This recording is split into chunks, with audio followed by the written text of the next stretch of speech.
Vous rappelez-vous de cet avertissement de la marraine de Cendrillon dans le conte de Perrault?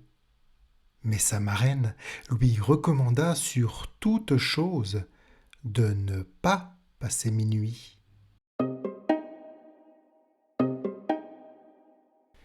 Bienvenue à toutes et à tous dans ce dernier épisode des Contes de la queue du lézard consacré à Cendrillon. Ah, Cendrillon, la douce jeune fille que l'on connaît tous, accablée par ses demi-sœurs, sauvée par une marraine qui exauce ses désirs.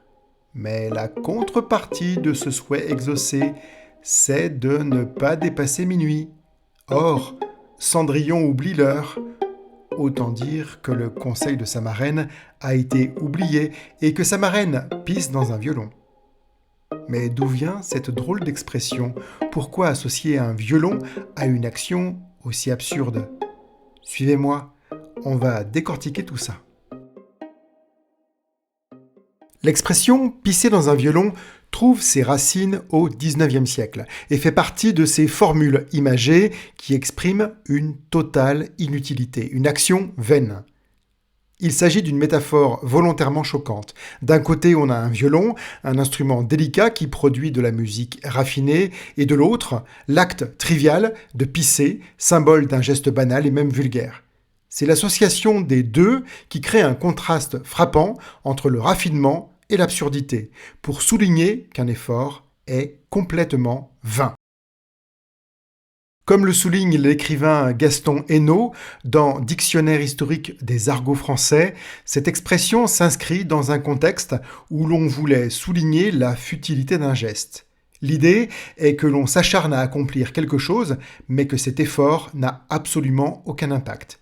C'est un peu comme parler à quelqu'un qui ne vous écoute pas ou essayer de convaincre une personne obstinée. L'expression aurait d'abord été « souffler dans un violon », ce qui montre bien également l'absurdité d'utiliser un instrument à cordes comme un instrument à vent. L'expression a ensuite évolué dans la forme que nous lui connaissons aujourd'hui, avec l'image encore plus absurde de l'acte d'uriner dans un violon. L'image du violon n'est d'ailleurs pas anodine. Cet instrument associé à la virtuosité musicale symbolise tout ce qui est censé élever l'esprit. En le réduisant à un simple réceptacle pour un acte aussi bas, l'expression frappe fort dans son idée de l'absurde. Maintenant, venons-en à Cendrillon et sa marraine la fée. Imaginez la scène. La marraine avertit Cendrillon sur l'heure à respecter, les fameux 12 coups de minuit. Mais, absorbé par le bal et par le prince, Cendrillon manque d'oublier l'heure du retour et de la rupture du charme. Autant dire que la marraine aurait pissé dans un violon. Pas au sens propre de l'expression, bien entendu, mais aurait donc prêché dans le désert, aurait averti Cendrillon pour rien, si le charme s'était malencontreusement rompu devant les yeux du prince. L'histoire de Cendrillon reflète bien cette idée, avec une marraine qui, malgré toute sa puissance, ne peut rien changer si Cendrillon ne prend pas sa vie en main. C'est la rencontre entre la volonté magique, qui peut tout, et la passivité humaine. Un effort inutile, tout comme pisser dans un violon. Et puis, j'avoue, imaginer la marraine de Cendrillon pisser dans un violon, mais littéralement j'entends, c'est une image assez cocasse.